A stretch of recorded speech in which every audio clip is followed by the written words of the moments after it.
আসসালামু আলাইকুম ওরহমতুল্লাহি ওয়াবারাকাতুহু। আপনি জানেন, এমন অনেক বর্ণনা ও বক্তব্য আছে যেখানে বলা হয়েছে যে আল্লাহ সুবহানাহু ওয়া তাআলার আরশ কেঁপে উঠেছিল। আমরা এর আগে আল্লাহর আরশের আজমত বা মহানতা নিয়ে কথা বলেছি, যে আরশ সকল সৃষ্টির ছাদ এবং এটি আল্লাহর সকল সৃষ্টিকে বেষ্টন করে আছে। তাহলে আল্লাহর আরশ কিভাবে কাঁপতে পারে এবং কেন? একটি বানোয়াট হাদিস প্রায় শোনা যায় যে তালাক দিলে আল্লাহর আরশ কেঁপে ওঠে। এই হাদিসটি মাউযু' বা জাল, অর্থাৎ এর কোনো ভিত্তি নেই। তবে একটি সহিহ হাদিস আছে যেখানে রাসূল সাল্লাল্লাহু আলাইহি ওয়াসাল্লাম বলেছেন, ইহতাজ্জা আরশুর রহমান লিমাউতি সাদ ইবনে মুআজ, অর্থাৎ সাদ ইবনে মুআজ রাদিয়াল্লাহু তাআলা আনহু-এর মৃত্যুর কারণে দয়াময়ের আরশ কেঁপে উঠেছিল।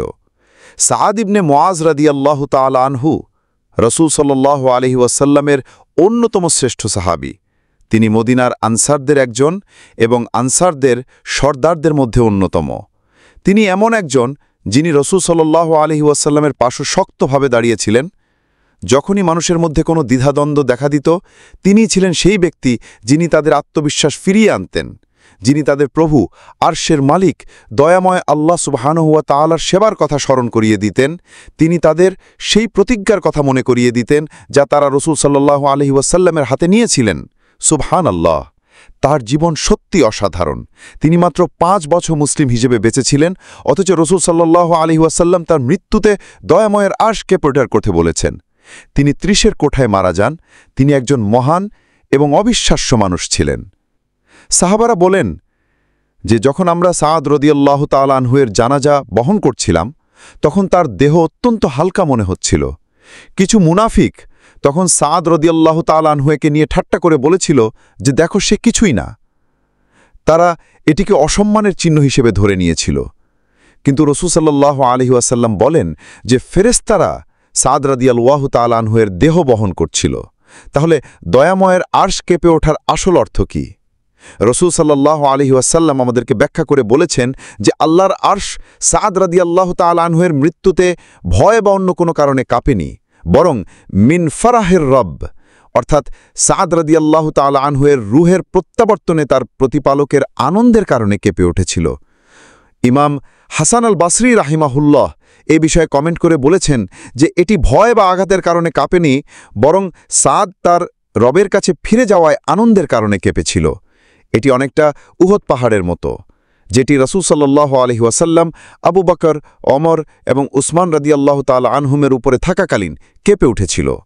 রাসূল সাল্লাল্লাহু আলাইহি ওয়াসাল্লাম তখন উহুদকে বলেছিলেন, উথবুত ইয়া উহুদ, অর্থাৎ স্থির হও হে উহুদ, তোমার উপর একজন নবী, একজন সিদ্দিক এবং 2 জন শহীদ রয়েছে।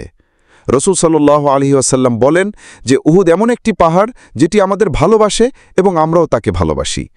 তাই এটি এর উপরে থাকা মহান ব্যক্তিত্বের সম্মানার্থে কেঁপে উঠেছিল। আরেকটি উদাহরণ হল সেই গাছের গুড়ি যা রাসূল সাল্লাল্লাহু আলাইহি ওয়াসাল্লামের থেকে পৃথক হওয়ার কারণে কেঁদেছিল। রাসূল সাল্লাল্লাহু আলাইহি ওয়াসাল্লাম এই গুড়ির উপর হেলান দিয়ে খুতবা দিতেন। যখন তিনি সেটি ছেড়ে নতুন মিম্বার ব্যবহার করা শুরু করেন, তখন সেই গুড়ি তার থেকে দূরে থাকার কারণে কেঁদেছিল, তার চলে যাওয়ার মহানতাকে উপলব্ধি করে। এখান থেকে ওলামায়ে কেরাম বলেন যে সাদ খন্দকের যুদ্ধে আহত হয়েছিলেন এবং সেই আঘাতের কারণে পরবর্তীতে মারা যান, তাই তাকে শহীদ হিসেবে গণ্য করা হয়। রাসূল সাল্লাল্লাহু আলাইহি ওয়াসাল্লাম আমাদের বলেছেন যে শহীদদের রূহ সবুজ পাখির দেহের মধ্যে থাকে এবং তাদের বাসা আল্লাহর আরশের নিচে ঝুলন্ত ঝাড়লণ্ঠনে থাকে। আপনি কি এটি কল্পনা করতে পারেন? তাদের বাসাগুলো আল্লাহর আরশের নিচে ঝুলন্ত প্রদীপে থাকে। রাসূল সাল্লাল্লাহু আলাইহি ওয়াসাল্লাম বলেন যে তারা যখন ইচ্ছা তখন বের হয়, জান্নাতের ফল খায়, যেখানে খুশি সেখানে যায় এবং তারপর আবার ফিরে এসে দয়াময়ের আরশের নিচে এই ঝাড়লণ্ঠনে অবস্থান করে। সুতরাং সাদ রাদিয়াল্লাহু তাআলা আনহু-এর রূহ যখন এই ঝাড়লণ্ঠনগুলোর মধ্যে একটিতে থাকার জন্য আসে, তখন সেই খুশিতেই দয়াময়ের আরশ কেঁপে উঠেছিল। আসসালামু আলাইকুম ওয়া রাহমাতুল্লাহি ওয়া বারাকাতুহু। আমি আশা করি আপনি এই ভিডিওটির থেকে উপকৃত হয়েছেন। যদি হয়ে থাকেন তাহলে অবশ্যই এটি শেয়ার করবেন। আর আপনি যদি এই সিরিজের বাকি পর্বগুলো দেখতে চান তাহলে উপরের বক্সে ক্লিক করুন। আর আমাদের অন্যান্য ভিডিও এবং পর্বগুলো দেখতে চাইলে নিচের বক্সটিতে ক্লিক করুন। আরও চমৎকার সব কন্টেন্ট পাওয়ার জন্য চ্যানেলটি সাবস্ক্রাইব করতে ভুলবেন না। আসসালামু আলাইকুম ওয়া রাহমাতুল্লাহি ওয়া বারাকাতুহু।